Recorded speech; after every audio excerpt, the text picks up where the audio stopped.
InStitches show. Today we are going to show you how to make a tunic style poncho with sleeves. We're going to show you how to make it custom size, so as wide as you need it, as long as you need it, and we're going to give you instructions for adult sizing versus child sizing too. This is a very simple garment to construct, but we're going to have some fun with the stitch. We're going to use the open shell and picot stitch. A little more on that in a second. But first, we'd like to thank Lion Brand Yarns for sponsoring today's video. And today's tunic style poncho is being made with Mandala.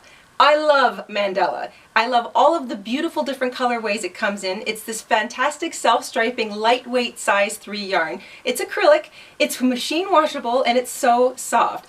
In fact, it comes in so many pretty different colors, I had trouble choosing, so I chose 2.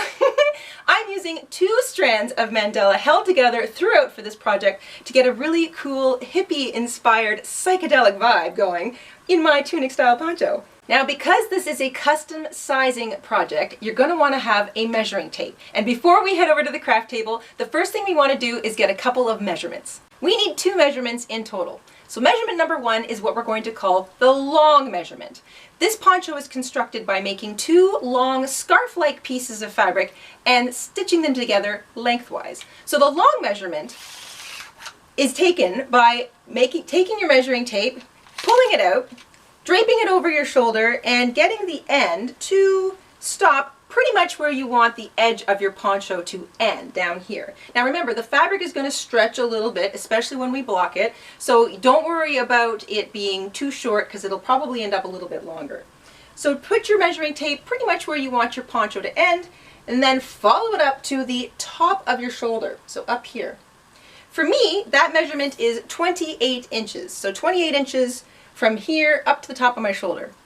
Take that measurement and multiply it by 2. So you want to double it. So 28 inches for me times 2 is 56. So 56 inches becomes my long measurement. The second measurement you want is what we're going to call the quarter measurement. And how do we get that? Well, you want to take the circumference of your widest part, so the biggest part of your upper body. If you're male, that's typically around your shoulders. For some of us, it might be around the bosom, maybe around the middle, maybe around the hips. Doesn't matter, whatever your widest measurement is, you're going to take your measuring tape, wrap it around.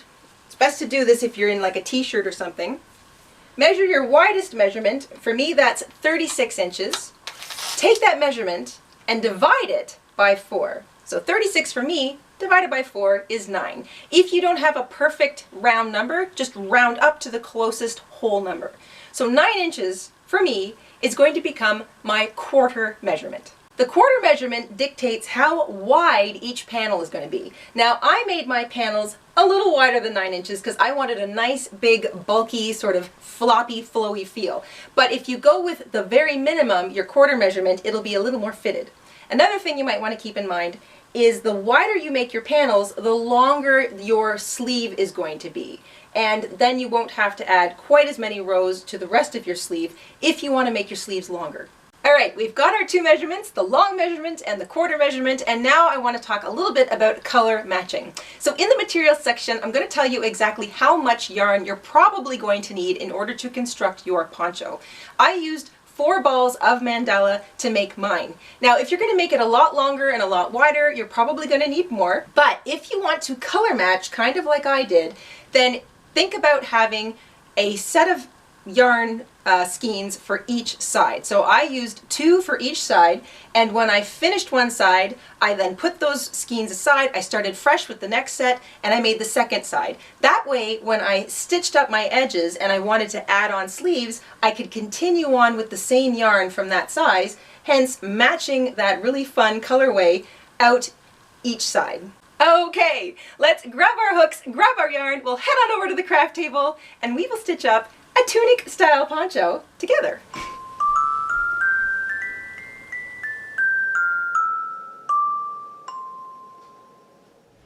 we're going to be holding 2 strands of yarn held together throughout. I'm mixing 2 fabulous colorways together to get a really groovy look going in my poncho.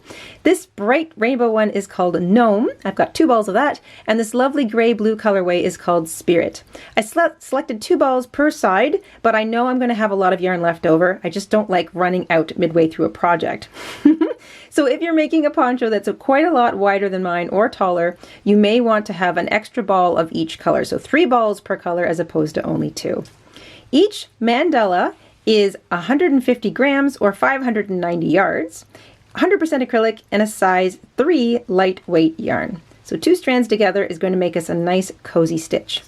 You're going to want a pair of scissors, a yarn needle, a measuring tape so you can make this custom fit. And the hook we're using is a little bit larger than normal. It's a size 7mm. If you can't get a 7mm hook, you can use a 6.5mm, also known as a K or a 10.5 in the US, a size 2 in the UK. And once you've got all that together, we can get started. We're going to start by making 2 identical panels. The panels are built lengthwise, which is why you need the long measurement, and then the width of it is that quarter measurement we talked about earlier. So the length is going to determine how long you need to begin your foundation chain row. And this pattern, our open shells and picot stitch pattern, can be worked over any foundation chain row that is a multiple of 8 plus an extra 2 chains on the end for turning. So any multiple of 8 plus 2 extra chains at the very end. For my long measurement, I figured out that I need to chain 162. So 160 is the perfect multiple of 8 plus 2, the 2 extra turning chains we need at the very end. So remember, we're using both of our strands of yarn held together. We're going to begin with a slip knot, and then you're just going to chain a perfect multiple of 8 that measures your long measurement.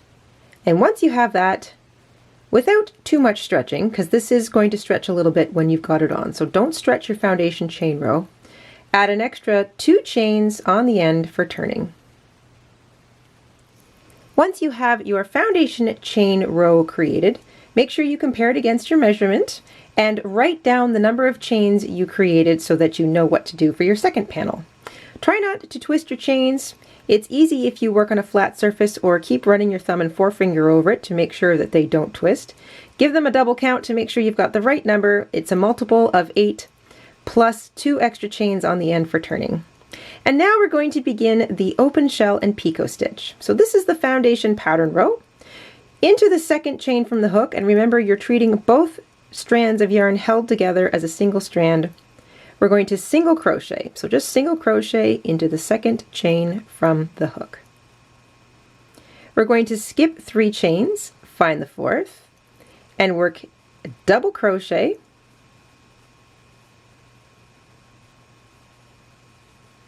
chain 1, double crochet,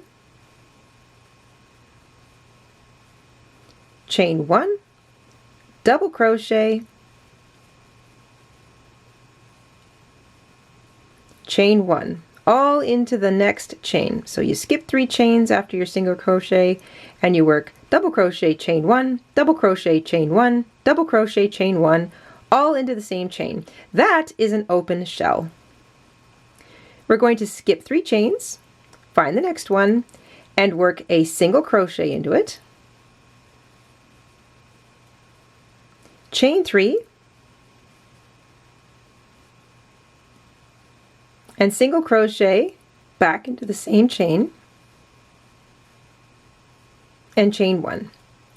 That is our little picot. So single crochet, chain 3, single crochet, chain 1, all worked into the same chain. That's a picot. And now we just repeat all over until the end of the row. Skip 3 chains, find the next one, work an open shell into it. An open shell is double crochet, chain 1, double crochet, chain 1, double crochet, chain 1, all worked into the same chain. So that's your open shell. double crochet, chain 1, double crochet, chain 1, double crochet, chain 1. Skip 3 chains, find the 4th, work a single crochet, chain 3, single crochet, chain 1, all into the same chain. That's your picot. Single crochet, chain 3, single crochet, chain 1. Skip 3 and continue the little pattern of an open shell, skip 3, picot, skip 3, open shell, skip 3, picot, skip 3. You're going to work that all the way across your foundation chain row to the very end.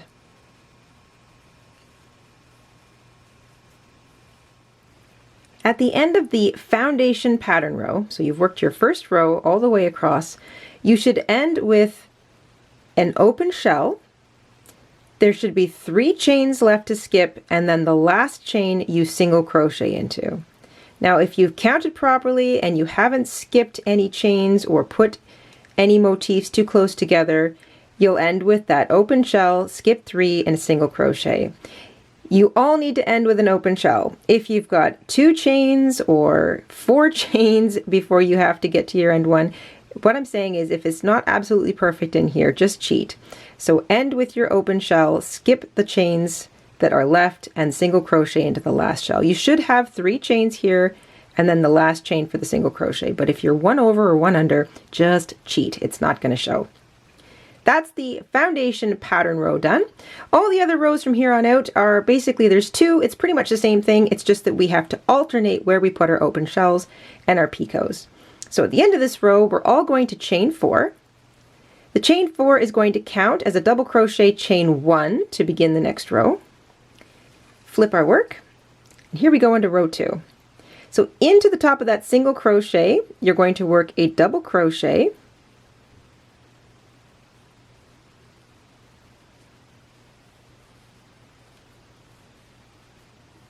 chain 1. So every even row begins with a chain 4, which counts as a double crochet, chain 1, and then double crochet, chain 1, all worked into the top of that single crochet from the row previous. So every row 2 begins and will end with something that looks like this. The next thing you come to is the open shell from the previous row. You're going to find that middle double crochet, find the top of it, and into it you're going to work a picot. So single crochet, chain 3, and single crochet, all back into the top of that middle stitch of your open shell. Chain 1. The next thing you come to is the picot from the previous row, so into that chain 3 space you're going to work an open shell. Double crochet, chain 1, double crochet, chain 1, double crochet, chain 1. So the motifs are the same, the stitches are all the same, it's just changes where you put them. So into the top of every single picot you work an open shell, and into the middle stitch, so you find the next open shell, find the middle stitch, and into the top of it, that's where you work the picot. So you're still alternating open shells and picots, but an open shell always goes into the top of a picot from the previous row, and a picot always goes into the middle top of an open shell from the row previous, but the actual motif is still the same. So you're just going to repeat that all the way across, working open shells into the middle of the picots and picots into the middle top of the open shells, and I'll catch up with you at the end of row 2.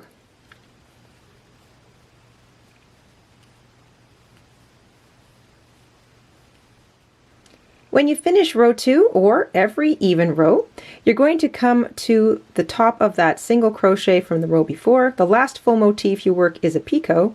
You're going to end the row much like you began it. You're going to double crochet,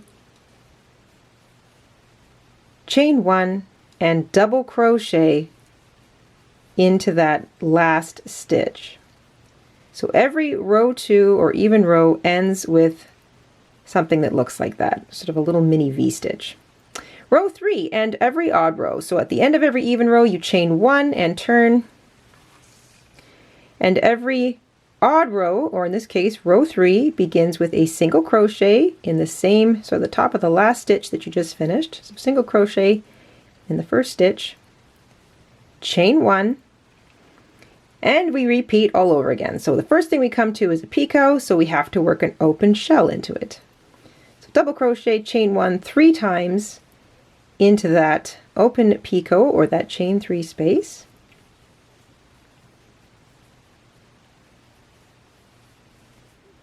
Once you finish an open shell, you know the next thing you have to do is a picot. So you hop over, find the middle stitch of that open shell from the row before, and work a picot into it. Single crochet, chain 3, single crochet, chain 1. And you're just going to repeat that all the way across to the end of row 3, or every odd row. So it's basically the same little motif pattern repeated over and over again. You just have to change every other row where you put it. And really the only difference between rows even and rows odd is the way they finish, start and finish. So odd row starts with a single crochet and ends with a single crochet. An even row starts with a chain 4, double crochet, chain 1, and ends with a double crochet, chain 1, double crochet. So I'll catch up with you at the end of the odd row, and then I'm going to turn you loose. When you get to the end of an odd row, or in this case row 3, the last full motif you work is the open shell. That brings you up to that V-stitch that begins and ends every even row. You're going to find that double crochet, skip over 1 chain, and work a single crochet into the 3rd chain up, or the 3rd chain of the chain 4 that began the row. So you're basically, remember that chain 4 counts as a double crochet, chain 1, so you don't want to single crochet into the chain 1, you want to skip over it. So every odd row begins and ends with a single crochet, every even row begins and ends with that little V-stitch, which looks like, remember, chain 4,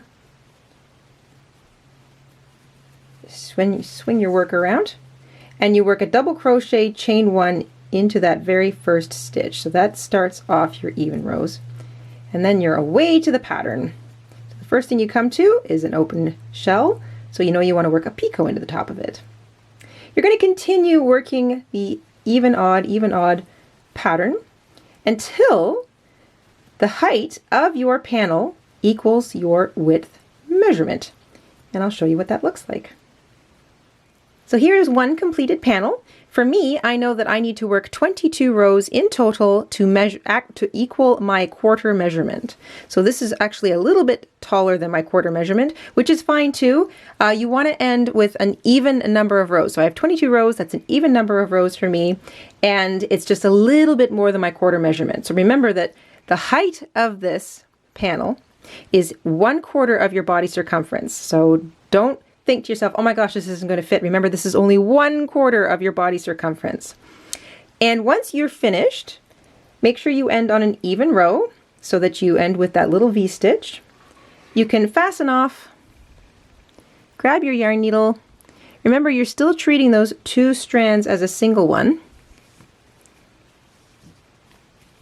And then you can just weave your yarn down into the bottom of those stitches, and just weave your yarn in back and forth across some of the stitches in that final row. Don't pull too tightly.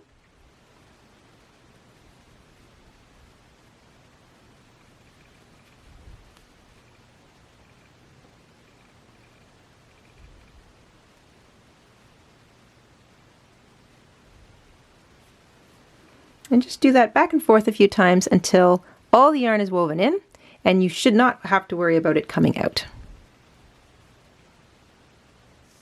So once you've woven in your tails, make sure you write down the total number of rows that you did in your first panel next to the number of foundation chains you started with, and then go ahead and make a second identical panel. Once we have 2 identical panels, so same length, same width, now it's time to join them together. So the first thing we want to do is find the exact middle of both our panels. So you take one panel, find the 2 edges, bring the edges together, and we're going to use the bottom of the panel here. So this is the foundation chain row. You're going to take both of your edges, hold them together, and then smooth out your piece so that you find the exact middle. So obviously the fold here is the exact middle. You're going to take a safety pin or a stitch marker and just mark that spot. Do the exact same thing with the other side. Now that we have the centers marked on both of our panels, this edge will become the inside edge. So we're going to create the front and back seams using the foundation chain row on both of our panel pieces. We've marked the very center, and now what we're going to do is mark out the space which will eventually become the neck hole. So I've already marked one side. I'm making this for me, I'm an adult, so I'm going to use a measurement of 10 inches or 25 centimeters.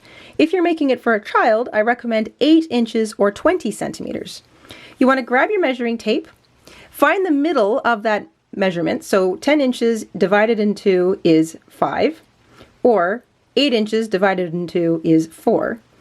Measure from the very center, so the marked center, 5 inches or 4 inches, whichever size you're making, in one direction. Mark it with a stitch marker,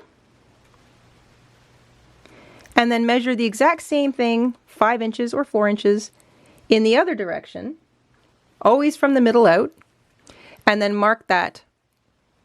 Do it on both sides so that you have the same measurement marked out from the center, and this is what's going to give us a nice even neck hole for our tunic. Now it's time to put in our first seam. This can be the front or the back of your poncho, it doesn't matter. You're going to take both of your panel pieces, lay them out flat, make sure the bottom or the foundation chain row edge is sitting up top, and it's the same for both pieces. You're going to lay one on top of the other, and you're going to start sewing from the very bottom edge, so right here in these two little corner pieces, and you're going to sew all the way up until you get to that first set of marked stitches. So there's the two markers, there's the middle, and then here's the other set all the way over here. This is the bottom of the neck. So these two stitches represent the bottom of your neck. You're going to sew up the front or back seam of your tunic from the bottom corner all the way up to this set of stitches. So you want to grab your needle and 2 strands of yarn. So we're still using 2 strands of yarn held together. Cut yourself a nice long piece for both strands. We're going to join our yarn in the very bottom edge. So in the very bottom edge, make sure you get through both corners. We're going to join with an actual knot. So we're going to knot our yarn in here. You're going to be able to work over top of your short tails or just weave them in later. Make sure it's knotted at least twice because you don't want it to come undone.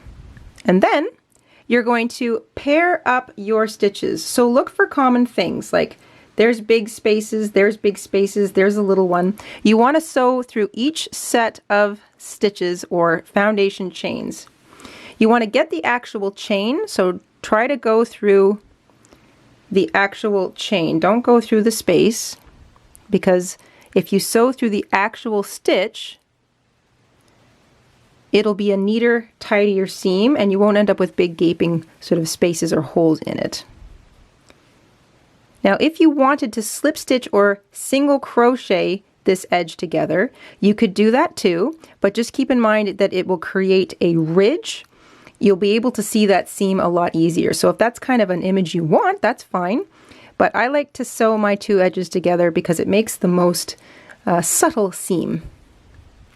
So you're just going to work your way all the way up, sewing together that edge, working your way through those sets of stitches, nice and even. Don't pull your yarn too tight. And you're going to do that all the way up until you get to that first set of marked stitches. You're going to stop, knot off, and weave in your ends. Once you've finished sewing up that edge, you see that you've got a nice neat seam here. That can be the front seam or the back seam, doesn't matter. You've knotted your yarn, woven in your tails. You can trim any excess you might have, and that is the bottom edge of your neck hole, front or back, doesn't matter. Remove the stitch markers. You can remove the middle stitch markers, but leave the other set because they mark the other neck edge, so the bottom of your neck on either the front or the back. And repeat. You're going to pair up the two bottom edges, start sewing from the bottom all the way up to those two marked stitches, knot your yarn, weave in your ends, trim your excess, take out those stitch markers, and you'll have the front and back seams of your poncho made and a neck hole. Now that we've done the front and back seams, we're going to do the side seams. So without flipping your work inside out, we're going to leave, or I should say right side out, we're going to keep all of our stitching on the inside. You want to pull your two panels apart, and I'm going to say this is going to stay on the outside, so I'm going to lay this on its back.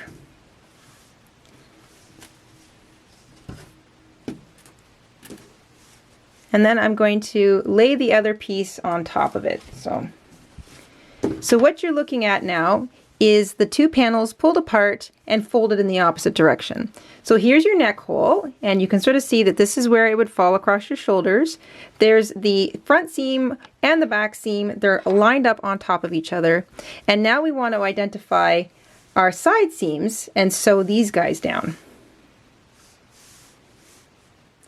We're going to do the same thing on both sides for the side seams. So it doesn't matter which edge you start with. You're going to take your poncho and flip it so that you are looking at the long open side edge. Find the bottom two corners, this will be the front and back corners, pair them up and make sure that your two pieces are folded evenly in half, and then mark the top point with a stitch marker. This just gives you an idea of where the top edge is. And remember, here's your neck opening. This falls across your shoulder. This is the bottom edge of your, the edge of your sleeve. And we want to measure from this point down for the arm opening or the sleeve opening. I like to use the same measurement that I do for the neck. So 10 inches or 25 centimeters for an adult, 8 inches or 20 centimeters for a child. You measure the whole thing down from that marked corner. So that stitch marker up there, measure down 10 inches and find a spot. I'm going to actually use the center of those two open shells. And you can, with your stitch marker or safety pin, you can mark both sides at the same time. So I've marked both sides at the same time. This is a nice even open sleeve. Now I recommend at this point that you try on your poncho. Put your arms carefully through that open sleeve, careful not to pull on your little marked area there, and make sure that sleeve opening is nice. You want it to be loose and comfortable, so if you need to make it bigger, you can make it bigger. Just take it out and go through the whole process again, measure maybe 11 or 12 inches, and if you feel it's much too big because maybe you're making it for a very small child, you can make it smaller. But you want to do exactly the same measurement on both sides. Then, just like we did for the front and back seams, you're going to start at the bottom corner, knot your yarn and sew all the way up that edge to the marked stitches. But in this case, you actually have full stitches that you get to work your yarn needle through. So make sure you're grabbing the whole stitch. If you get to a chain, make sure you're grabbing the whole top of the chain, and you're not just going through the big spaces, because that's what's going to hide your seam nice and neatly. With both side seams sewn up now and your edges woven in and trimmed, you're done the main build of your tunic poncho. Now if you used 2 balls per side like I did and you still have some leftover yarn, I'm going to show you how you can add a little bit extra sleeve now if you're interested in that, or if you want to leave it short sleeved, you're all done. But here's how you can add a sleeve. We're going to turn our ponchos right side out. So all of that sewing and seaming is now finished and it's on the inside. So make sure your poncho is right side out. You'll see your seam is nice and thin. It's not that easily seen. It's not too visible at all. And you want to grab one sleeve, so one sleeve opening, and situate it so that you're looking at the bottom or the armpit part of the opening of your sleeve. If your seam ends in the middle of an open shell like mine does, you're going to start with an odd row. So odd rows start with a single crochet. If your seam ends and it's close to a picot, you're going to start with an even row. Even rows start with that chain 4, double crochet, chain 1. So depending on sort of where your seam ends determines the kind of row you're going to begin with. Either way, you're going to take your yarn, make sure you've got 2 strands held together. We're going to start with a slip knot. And because my seam has me in the middle of an open shell, I'm going to join my yarn right in the middle of that open shell. And I'm going to join with a slip stitch. That'll secure my yarn. There we go. Chain one and single crochet into the same stitch. So this is the single crochet. I'm starting with an odd row. An odd row starts with a single crochet. I'm going to chain one, and now the pattern continues as normal. So next thing I come to is a picot, so I know I have to work an open shell. So double crochet, chain one, double crochet, chain one, double crochet, chain one. Next is an open shell. I know I need to work a picot into the middle of it. So you just work the regular stitch pattern all the way around the opening of your sleeve until you get to the other side of your armpit, and I'll catch up with you there. All right, I've worked that pattern stitch all the way around, and I'm back down now to my seam. And of course my seam connects in the middle of that open shell from the end of my sleeve end. So the last full motif I worked is an open shell into that picot, and of course if your last thing is going to be a picot, the last full motif you would have worked is a picot. But instead of working a full picot into that, I'm just ending the row like I would if it was a regular row, because I'm going to be working back and forth. I'm going to put my hook into the middle of that open shell and just single crochet. So there's the single crochet I began with, there's the single crochet I'm ending with. I'm going to chain 4,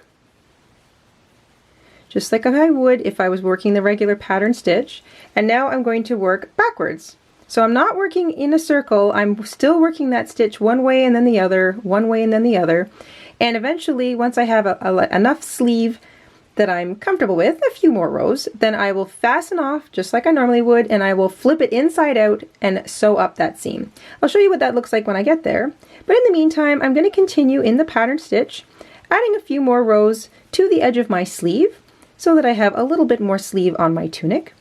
And then once I'm done, I'm going to do exactly the same thing on the other side.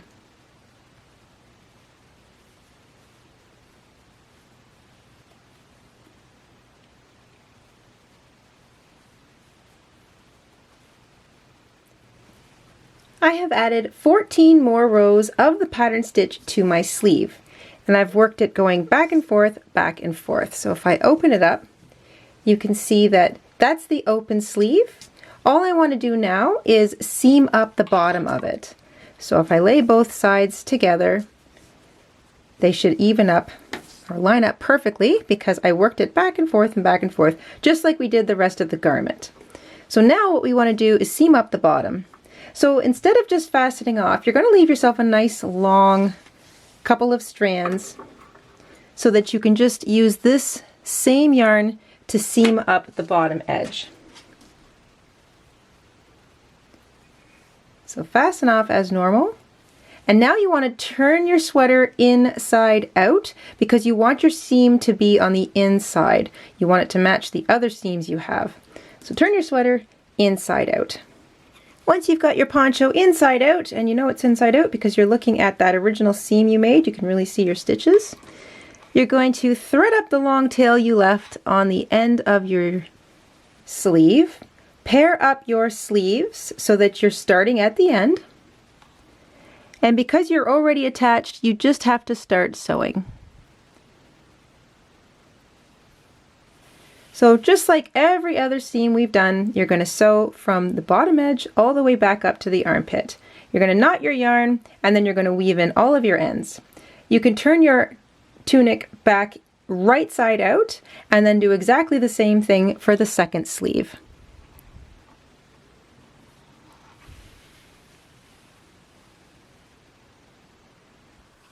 And once you've got your sleeves on, you're finished. Now you might want to block your garment. Blocking your garment will give it a little more length and a little more width. It'll help everything kind of drape the way it's supposed to.